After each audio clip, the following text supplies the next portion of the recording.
Good morning, everyone. I'm calling the JWB Finance and Audit Selection Committee meeting to order. First, I'd like to get a motion to approve the Finance and Audit Selection Committee meeting minutes for May 17, 2020. Do I have a motion? A second? I have a motion and a second. All in favor say aye. Aye. Those opposed, same sign. Okay, then they're approved. Let's move on to the first action item, which is ranking and recommendations of audit firms. Diana, could you please walk us through that? Absolutely. Good morning. I'm Diana Caro, the Budget and Business Services Manager at JWB. The purpose of this agenda item today is to discuss the presentations from the top 3 proposers from the RFP for audit services and to finalize your round 3 scores. In addition to the 20-minute presentation you all heard earlier this morning, you also received the results of their reference checks and a review of their financial information. And you scored each criteria using a 5-point scale that was found on the bottom of your evaluation forms. So during the discussion this morning, you will be permitted to adjust your scores if you so choose, and I'll capture any changes that you make in the spreadsheet that's showing on the screen. And after the scores are finalized, you'll review the ranking, and then after providing an opportunity for public comment, you'll make a recommendation for the board in order of preference, no fewer than 3 firms. As a reminder, Laura Brock is serving as the financial expert and is available to this committee in an advisory capacity if you have any questions for her. And Mr. Chairman, after that, I'll turn it back over to you to start the discussion with Cherry Becker. Could you first show us all 3 scores, please? Yes, so we've got here for this round, it's round 2 scores plus round 3 scores for the total score in column D. Okay. So let's then begin the discussion. Are there any questions or comments concerning Cherry Beckert, sorry. Seeing no questions, okay, let's go to Purvis, Gray and Company. Are there any questions or comments? I hear none.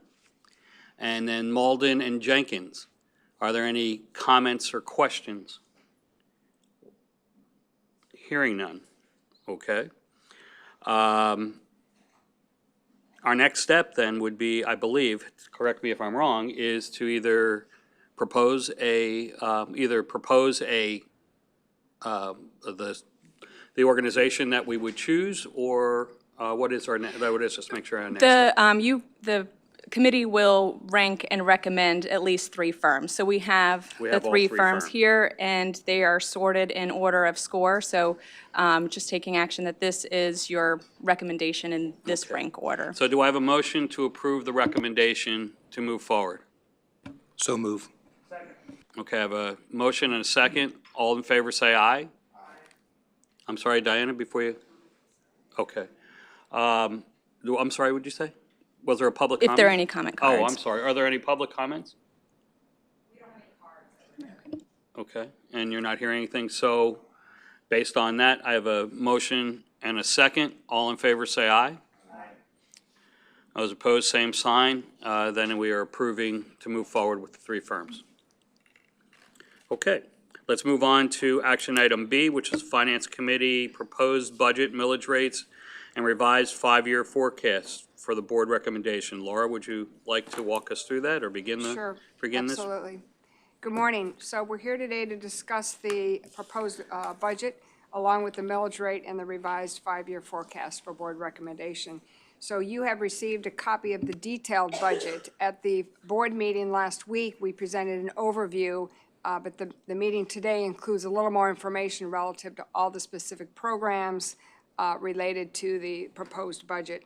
In summary, our revenue source is estimated to increase approximately 6.19% over the prior year, which is based on the current ad valorem numbers that we have received from the county, which projects to approximately about a $6 million increase in revenues. To remind you, as far as for the budgeting standpoint, we have budgeted a 97% collection of those revenues. The prior year, we had recommended a 95%, but that was in anticipation of taxpayers having problems paying their tax bills. We didn't see that in this past year.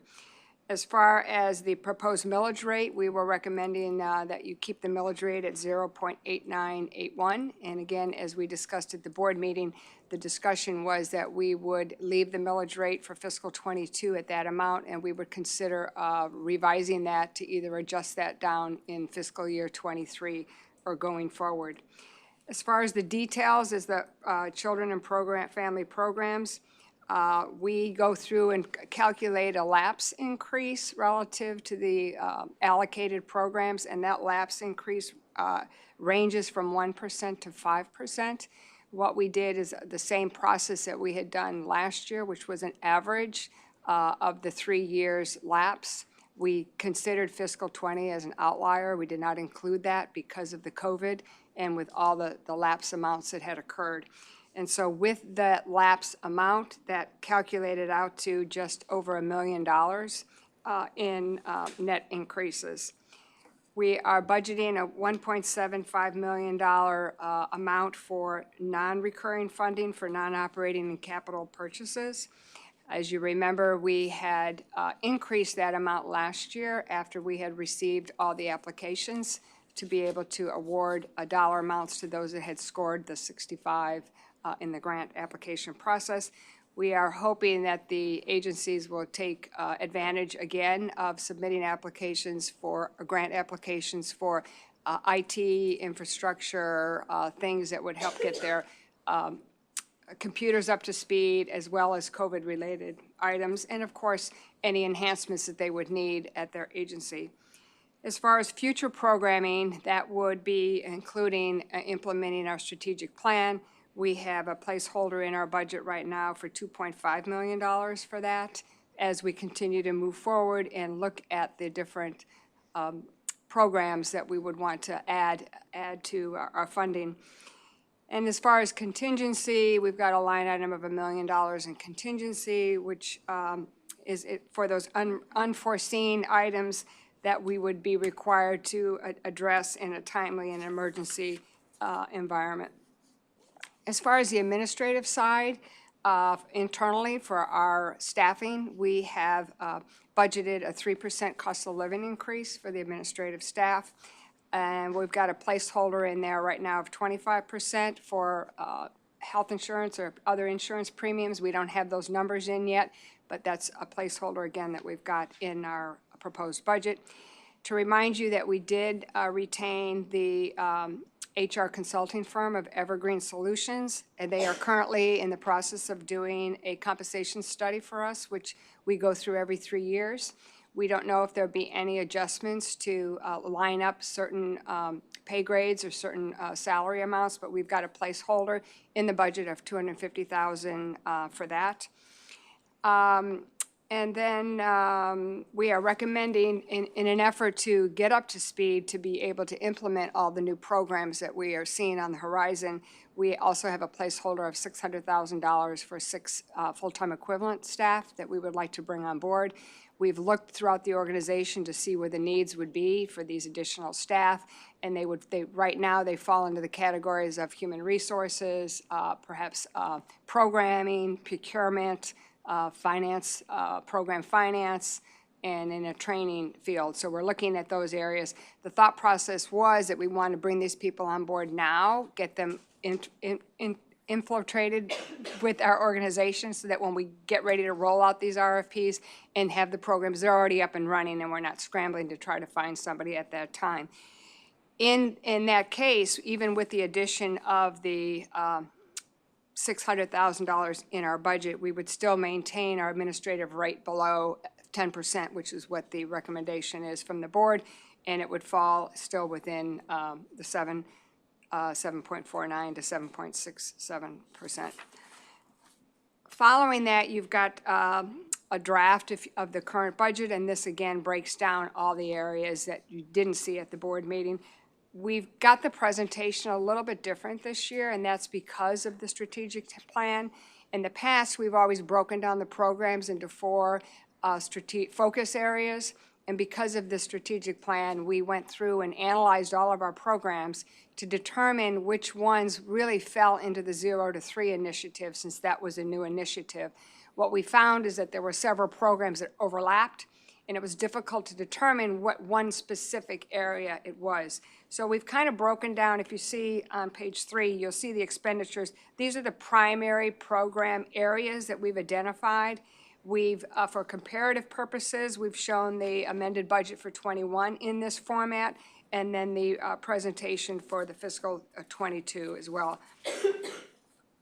Following that, on page 4 is the millage rate, what the effect would be on the property taxes. Interest earnings, we are projecting a very significant decrease in our earnings. We've budgeted $100,000 from earnings. And then starting on page 5, this is the different format that I had talked about, where you've got columns to the right now that indicate the strategic areas, and we've got an X marked for which program it would fall into those categories. Since it was too difficult to determine, one given program only fit one strategic area. So this is a little different layout than what you've seen. We've identified what the proposed budget is for fiscal '22, and there's comments in there for each of the programs that you're more than welcome to read, which kind of explains whether there was an increase or a decrease. Some of the programs, if you recall, for example, for Quelly had been defunded, so you'll see that the prior year had $1.5 million, and this year we're showing 0. So we've got other changes. Another one, for example, was with the Community Foundation, where we had a one-time food amount that we had allocated, and we don't have that going forward again. So you can see the different areas broken down. I'm not going to go through each one of those with you. And then following that, we've continued to show the same funding in an alphabetical format, so you could quickly look to see a particular agency if you wanted to see how much are we funding. For example, Big Brothers Big Sisters, and it would identify the specific programs underneath that particular agency. So that is on pages 9 to 11.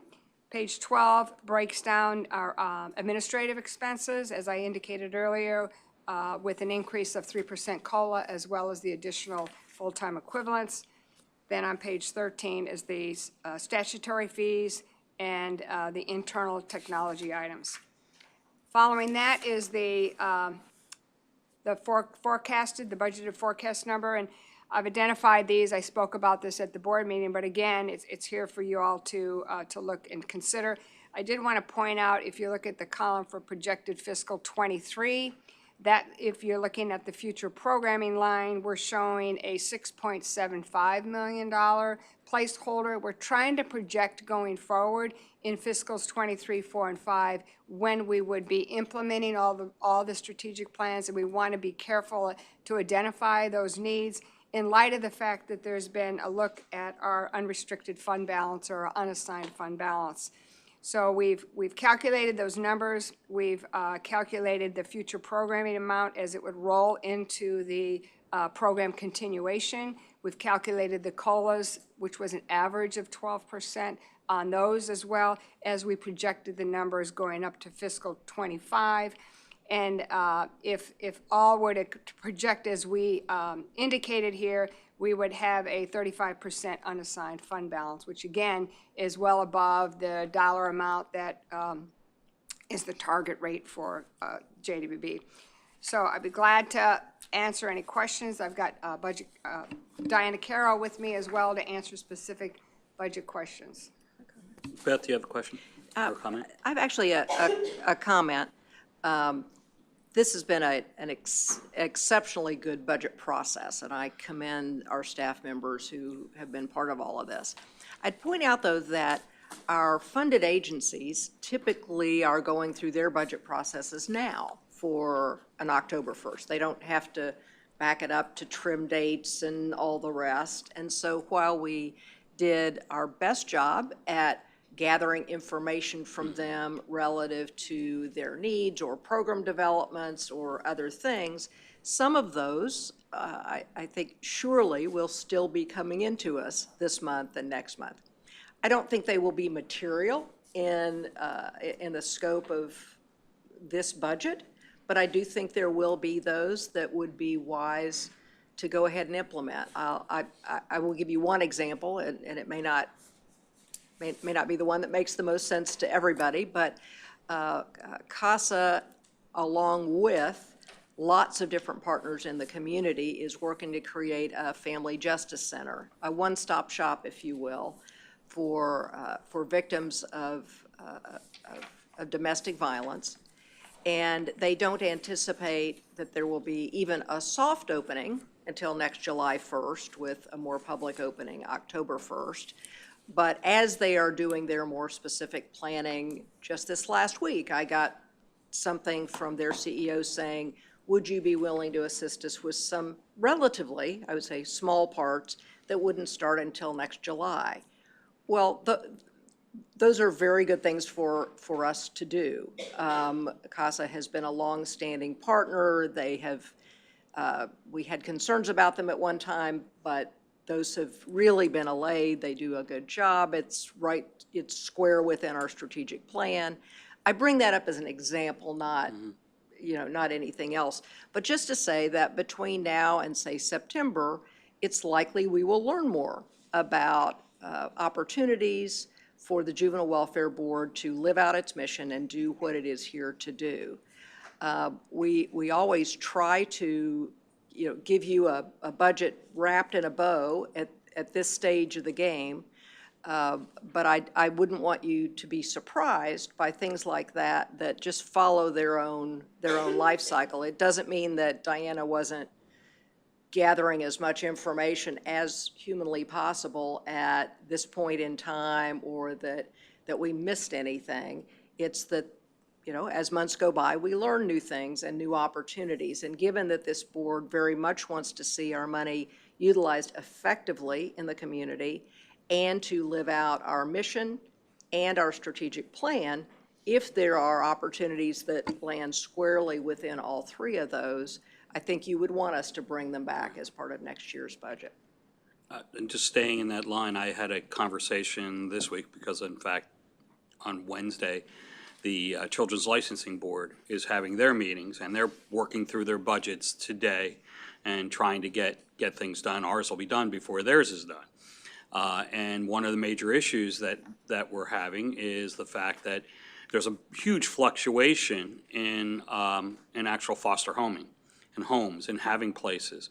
And so that might be something that could be that they might be asking for some support. I recommend that we take a good hard look at that and to see, since we are their largest provider, that we take a look and see if there's other things we can do to help bolster that. So that's another one that may or may not, come forward with with some additional needs. And yes, Commissioner. Yes, several things. One is to be transparent. Then just like we do with our technology, I think we should put out some kind of RFP or some kind of request to the community as a whole to see if there's other needs out there that we need to be looking at. People coming in the door just kind of bothers me with them saying, let's fund this, let's fund that. So some kind of transparent process, I think, is needed. There is a discussion about doing just that. That's a wonderful entree. And I do have some other things Okay. after you finish. So glad we're thinking along the same lines. That 6.75 in fiscal '23 is really meant to be the funding of a process, just as you described, that would take most of fiscal year '22 to accomplish, but then would be funded primarily in fiscal year '23 and beyond.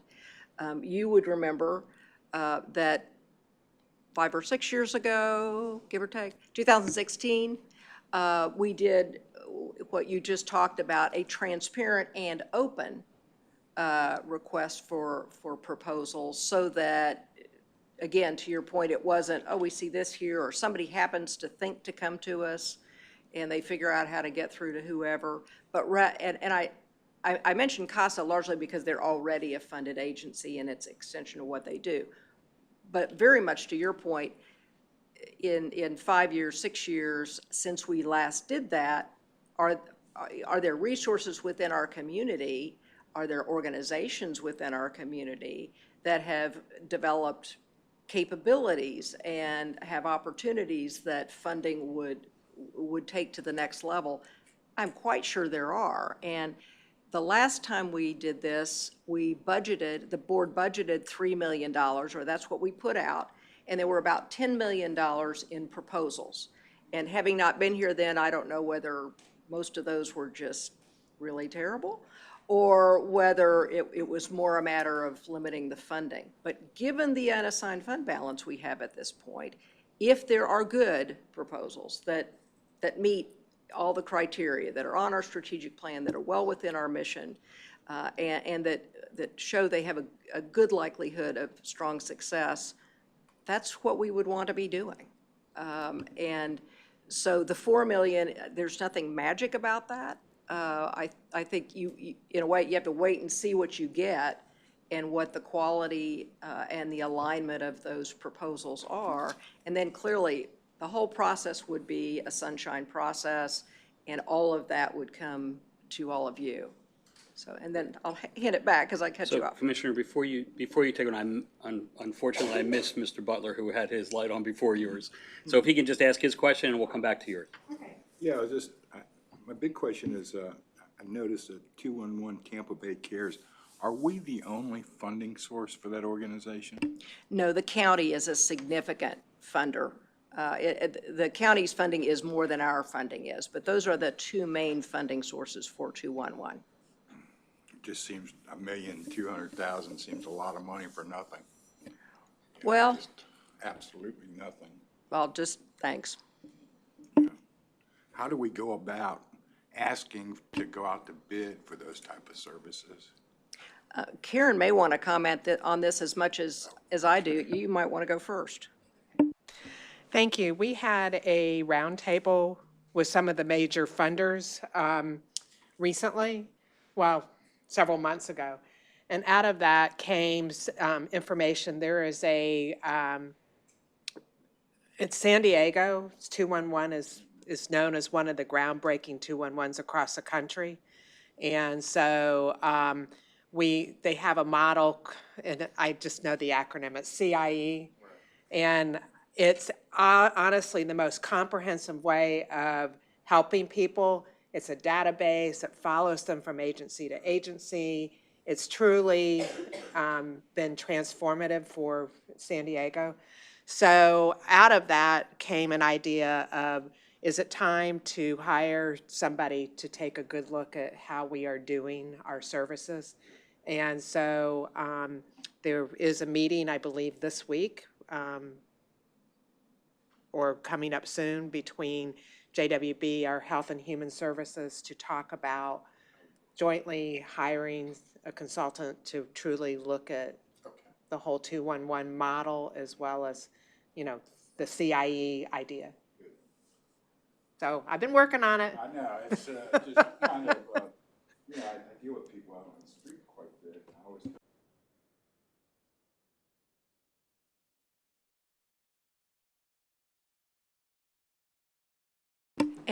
And we have as well, and for the first time, they were sort of over here in our funding stream and in our evaluation. Over this last year, we've said we need to apply all of our disciplines to 211 in the same way we apply it to any other program. And so they are under monitoring, which had just not occurred before in our relationship.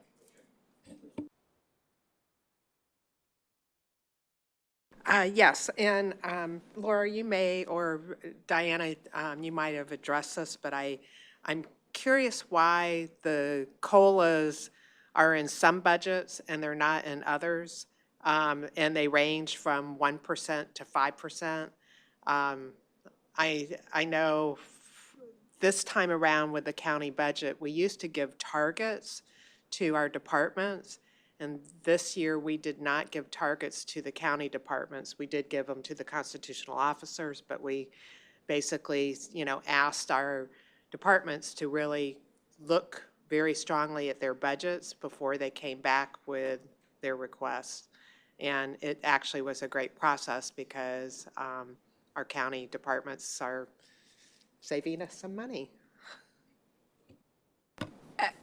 So it's based off of their lapse, how much money they lapsed, and, well, not in the previous year because that was an outlier with COVID, but depending on how much money they've lapsed, they could receive either 1, 3, 5% or nothing. So if you had a funded agency that lapsed a significant amount, they did not receive an increase because they could fund any changes that they needed with their existing allocation. So if you had an agency that was spending everything, they could get the 5%. So it depended on the percentage of their lapse, how much they could get, either the 1, 3, or 5. But what's the significance of 5%? I mean, that's pretty big. I think, I'd address just to say that if an agency, even with turnover and all the other things that happen for every organization, was fully spending their budget, in this environment where we're well aware that that salaries, by and large, are inadequate across virtually all of the disciplines that we fund, whether it's early learning or within the social service agencies, and that recruitment and retention is exceedingly hard for all of these organizations. We believe 5% made sense if they had a budget that tied to that made sense for that. So that's our reasoning, that if you're running that close to the full budget, that almost surely meant you didn't have enough money in the allocation. So did the individual agencies make an ask? Okay. And that's, that's some of what we're finding now. I think some who have worked with us a long time and understand this process may have had those kind of communications or asks in advance of May when we set out the allocation. But I think that's an area we could improve, and that is to say, that we would take, I'll say, subjective input from them. And I won't say there was none of that. Diana and her group, and Lori Lewis and her group, and our program managers and our evaluators are pretty up to speed on what's going on with the agencies that they deal with. And so, interestingly, I mentioned the Family Justice Center. One of our staff members lifted that up 3 weeks ago and said, I know that they're going to be standing up a Family Justice Center. Do we need to take anything about that into account? Might have been you, Diane, I think. So even though we're not the agencies, we know a lot about what's going on with those agencies. But I do think it is an opportunity to add a different element to our budget process. Before this, I think we were largely just giving everybody a 3%. So I think this fine-tuning of 1 to 5 based on lapse is an improvement, but I think to subjectively have our agencies talk to us about where are the gaps and where are the needs, and for us also to look at, do we think all of their money was well spent? It goes both ways. So maybe going forward, there should be, again, a transparent budget process that talks to the agencies and, really kind of drills into what they're spending and what their needs are. Yeah, it's something we'll need to invent. So Diana's being really calm over there, knowing that, her head will spin trying to make something happen. That will be fair, that will be transparent, and will further our mission and strategic plan. But to your point, yes, I think there's an opportunity. Commissioner, are you? So finally, Okay. and I'm done after Okay. this. I am concerned, I know we are responsible to hire and fire Beth, but I am concerned with increasing staff capacity and would want kind of a plan as to why and some justification beyond what's in here. And if all 7 need to come join Diana so that we can have a better budget process, then I get it. No, I'm just. Right. Well, I would say, that the primary thing we were focusing on with staff was the ability to procure and support more work in the community. Now, interestingly, that doesn't all come in those two departments or those three departments. It often comes from support departments that need to do their part to allow people like Diana to do her job without, for instance, if she has a new position and HR is backed up with considerable compliance work, which they are, it's harder for them to prioritize a timely recruitment. So HR sounds like, oh gee, that's admin, that has nothing to do with us furthering our mission. But in fact, it has a lot to do with furthering our mission. So each one that we are proposing, that's the standard that we're using, is will this help the organization push out more effective programming into the community, further our success on our strategic plan without risking compliance issues and assurance that we're doing all of the things that by law and by policy we're required to do. Ms. Ralston. Yeah, I have a few comments. Let's go back to number one, which is the 6 new positions. Will we have the detail on those positions before this final budget is approved? We're currently working on the Right. job descriptions, Right. the pay grade areas. At this point, I think we've got a couple of them ready. The other ones, we're still kind of trying to decide the best fit Right. within the department, knowing that this position wouldn't be effective until 10/1. Right, and so we're approving the budget on the September 8th meeting, so, but I do want to come back to some of the other conversations that we've just had.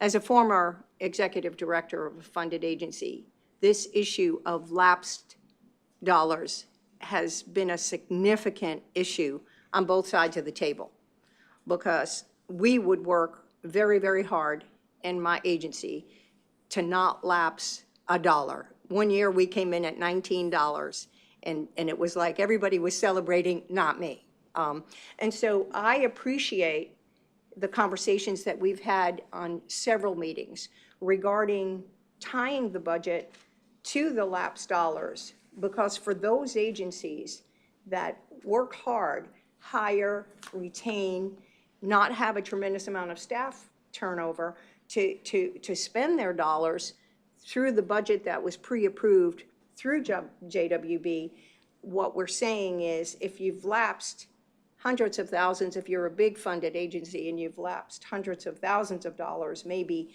you don't need that, that 3% COLA. Maybe you can do that range. So the other point that drove it home, particularly for me, for those of us that were here, for the conversation on the mental health services, and we had 3 of the funded agency execs, Barbara Dare, April, and Maxine. so I think the conversations repeatedly in the last 6 to 8 months have been the frustration of not being able to hire and retain enough of the staff that Beth mentioned at the current payment, the salary range. And so we talked about, particularly for mental health services for children, they were running to private pay, to Baycare, and I'm pointing to Mike. Yes. They were running away from our nonprofit agencies. So here again, I think that's one of the reasons why, as a personal, endorsement, is I'm willing to look at that 1 to 5, because it's coming from and directed to the lapsed dollar amounts. One other point about the strategic plan. I've been beating the dead horse that we have an unfunded balance that's getting a little large. We either think about spending it these next 2 years, or we absolutely sit as a board and talk about changing the millage rate. And so for me, being the leader as the chair of the strategic plan, I want to see us put more money in the community through our strategic plan, particularly in the new 0 to 3. And so I was going to come back and even talk about appreciating how you divided the funded agencies by category, Because one category I know we've talked about spending additional money is respite services. That spans 3 of our focus areas. So if we look at, I want to make sure I keep this thinking right. If we look at our strategic plan, we look at our future programming dollars, even for the first year, there's money in there to go from our end out to put in the programs that are going to further drive the strategic plan in year 1 coming up. And then getting into year 2 with the larger amount of the 6 million, then we go to a community-wide net, like just throw that fishing net out there, see what we get in that total transparency. So again, because I'm probably more engaged in all of this as chair, I would be of the mindset we must drive that strategic plan and spend the money that we can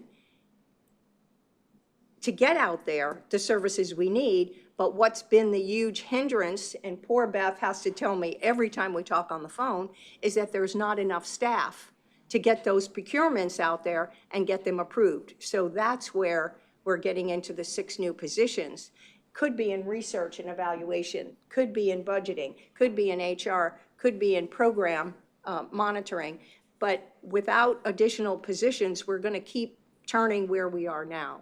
And so again, I just wanted to be able to share some of my observations in the last 6 to 7 months as we've been developing this. And I think staying in line with what you were just describing, we added some, as part of the strategic plan, we added additional programs like 0 to 3, which requires additional staff to support it. We didn't have it before.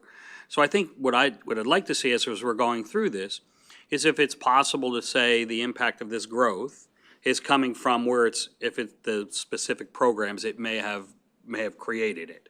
So like 0 to 3, and I'm not really putting that in your thinking, but 0 to 3 required additional staff because of the direction we're going in. Mental health, same way, because the need for additional support in that area, which then gives us a reason to have people to help do that. So if you could put that together along with it, so that when we look on the 8th, that we really see, okay, there's a correlation to the growth areas that we're pushing, so that we can then continue to monitor the impact of those things.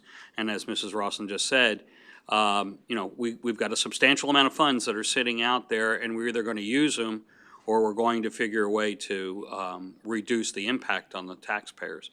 So, okay. Any other comments or questions? Chief Milliken? So just a comment on reserves. Something to keep in mind as a special district, which is what we are, it's important to have a set amount of reserves that's in play in the event some natural disaster happens. So a hurricane comes in, takes out a good portion of our tax base. We end up spending more money during that time, kind of like COVID, right? Cities and counties are reimbursed by FEMA and the government much quicker than a special district is. So something to keep in mind, I can tell you that as a special district, fire district, and as the president of FASD and talking with other special districts, our reimbursement time is a year plus generally on FEMA and government reimbursements. Cities and counties get that a little quicker than special districts do.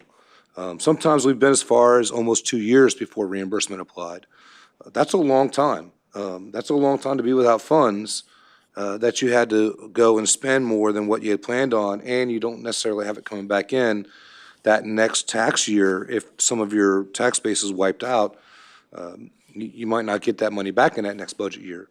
So just a consideration that we probably want to express to the board as well. And when we talk about money in reserves, we got to think about the unintended consequences of a natural disaster, and considering where we are, and knock on wood, we've been very lucky. We've had no real major hurricanes truly destroy our area. But look at the rest of the state that has. We need to be prepared for that.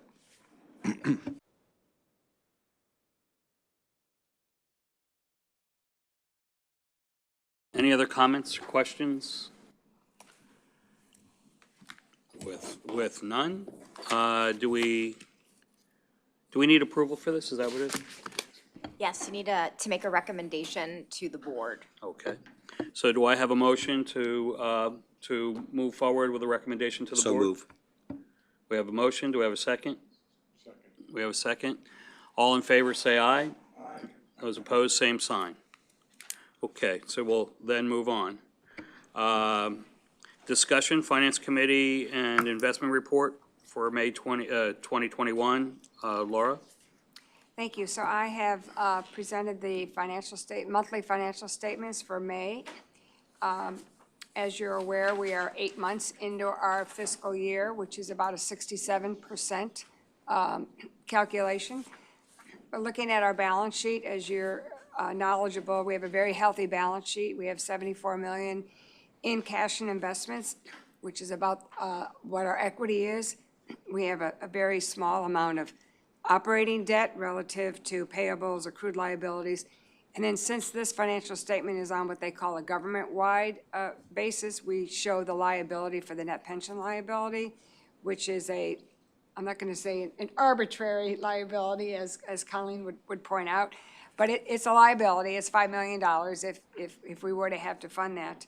And then looking at the income statement or the statement of activities, as I indicated, year-to-date, we're 67% of the way through our fiscal year. On the revenue side, as we're well aware, we get our revenues back in November. So from a budget perspective, from the property taxes, we're at 99% of our budget having received that.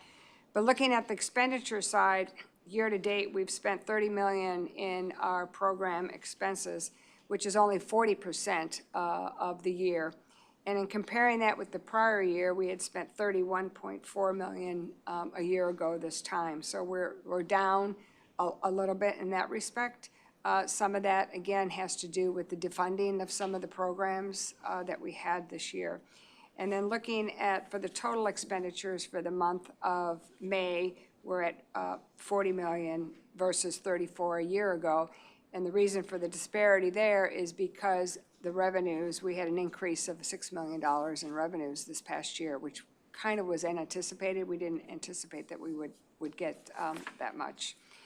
Following that, you've got, just for those of you who can look at things in a chart better than just straight up numbers, you've got your bar graphs between your comparison of your expenditures and your income, and then we've identified the contracts that were signed during the year as well as the budget transfers. And then we are required to report to you every month the investment report. So here you've got a breakdown of the investments of the $74 million between the BB&T account, the regions, the Florida Local Government Investment Trust, and the Florida Prime. Our earnings, as I mentioned earlier, are really not, they're very minuscule as far as what we're getting on our investments. But you can see the allocation between the different institutions. So we are somewhat spread between the different investment allocations. So any questions you may have on the May monthly statements? Any questions? None? Having, that's strictly a discussion, so we don't need to do anything more on that. Beth, would you like to give us your Chief Executive Office report? Sure. The first thing I would say is that we had a discussion at the board meeting about ceasing our work to be accredited by COA, and it was not a vote, but a nodding affirmation of the fact that if we don't find that effort to be meaningful and just worth it in our agency being better across the board, and if in fact the COA accreditation is just not a fit for our kind of organization, that is true. It is for direct service, social service agencies, and we, as I mentioned at the board meeting, do all kinds of twists and turns into pretzels to attempt to either fit into that or describe why it's not a given standard is not applicable for us.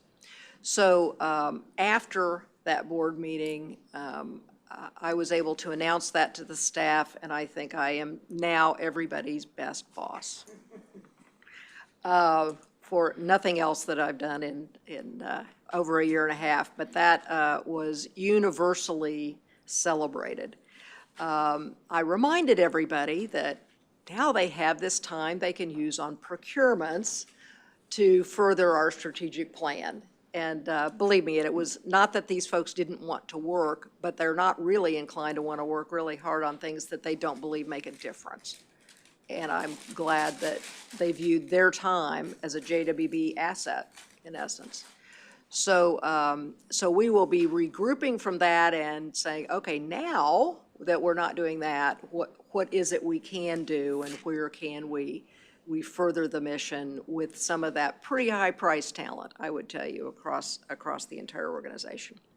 The other thing I would mention, or just, you know, in part remind you that, like many organizations, we had made, the executive team and I had made the decision that working virtually was going to continue through the end of August, or I should say the choice to work virtually through the end of August, which back in April and May, parents in particular needed to know what to plan for the summer and how they would do what they need to do with their kids. We're continuing to sort of flesh out what things ought to look like, either September 1st or perhaps October 1st. But I expect you're going to see a hybrid environment that allows significant work from home, as the productivity and ability to get things done has been almost universally extraordinary.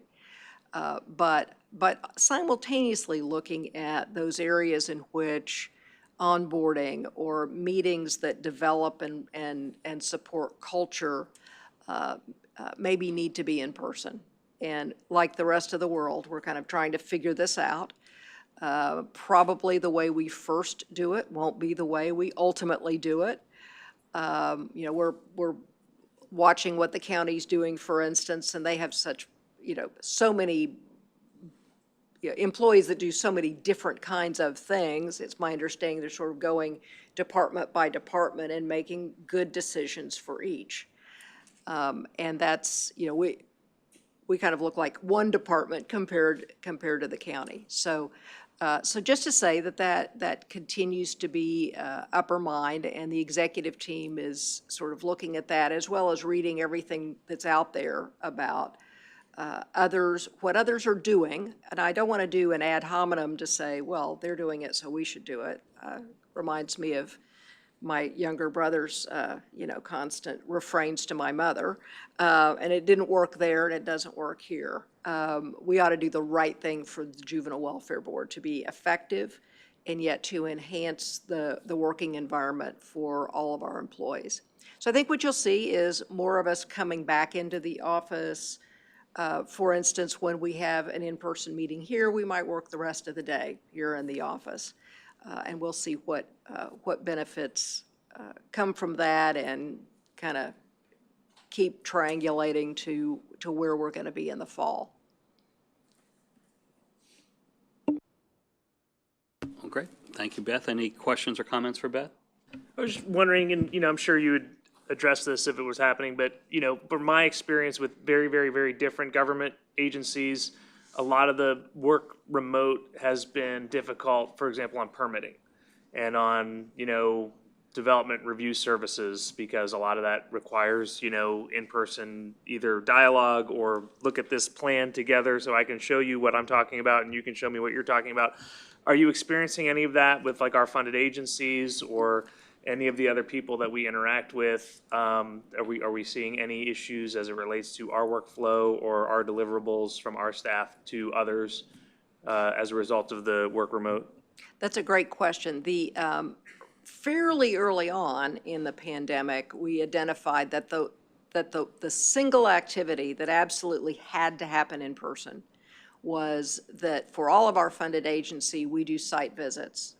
And we do all kinds of other things to monitor those agencies, but somebody's got to go out there and set eyes on the kids. Somebody's got to go out there and confirm what the staffing patterns are that may be in documents over here. But we needed to see the kids. We needed to see the rooms. We needed to see the facilities to make sure they were safe. Nothing else would substitute for that in-person, on-site activity. And so relatively early on, by that I mean pre-vaccine availability, we did that, and we did it very carefully. We did everything we could do off-site, so we weren't spending time looking at files, for instance, on-site.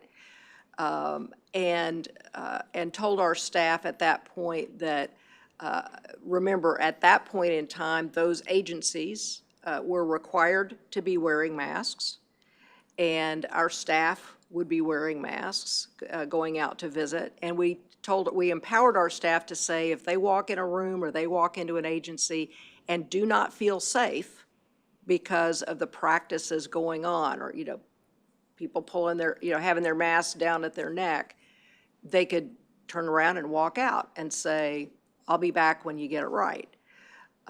We typically limited the on-site in a single classroom in a single closed space to 30 minutes or so, and said if you need to go back another time, you go back another time. So even from, I think last summer, we were doing that because it was just, it was mission critical, if you will.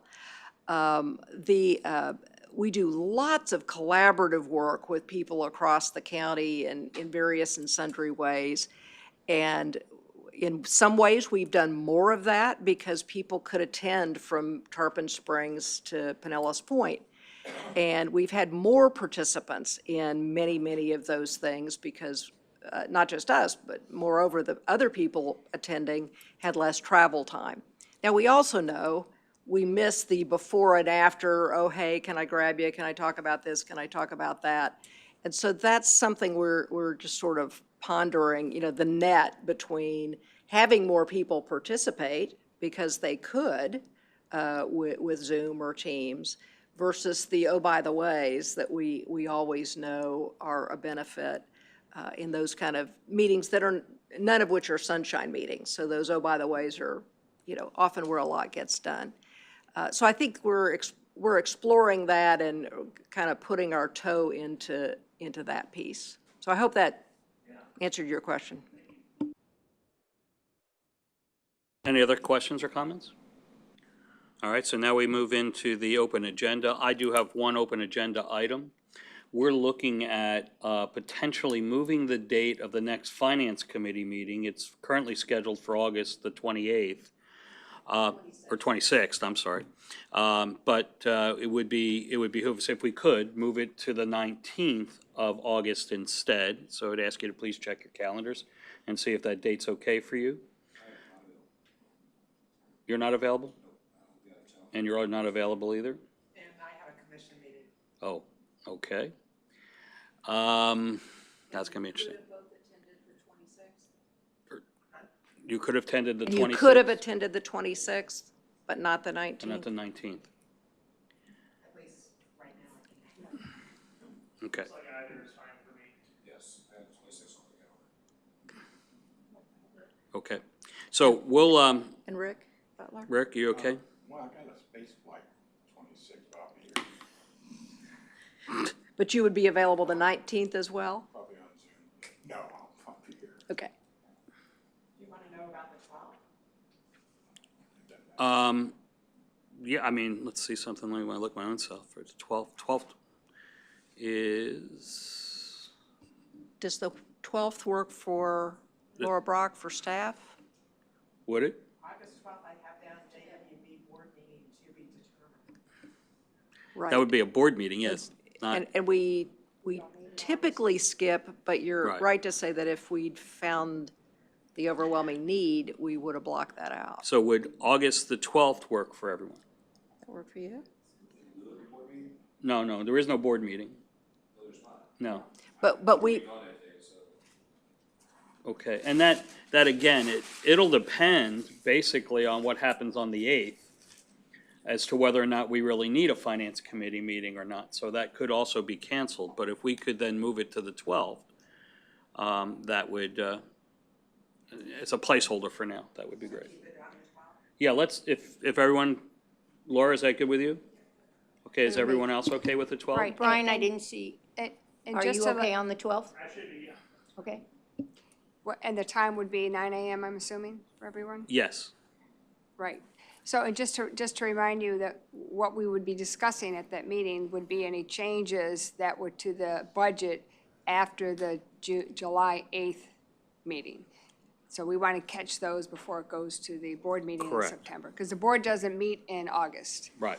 So if we have any changes, and if we don't have any changes, Diana, we wouldn't need a meeting? Well, I think just with the direction that we got today about the staffing plan and the things that they would like to see, that's the opportunity to bring it back to the Finance Great. Committee, because if we do it right before the trim meeting, doesn't give us any time to Perfect. put Okay, in then any let's, direction. that, if everyone's in agreement, let's plan on the 12th being that meeting, and specifically, that'll be the area that we need to cover, besides it once we find something. At 9. Okay, That works for you? great. Any other open agendas? Are there any comments from anyone? No cards? Do you all need our original score sheets? Okay, so what we have, we can keep. All right, being no additional business, the meeting is adjourned.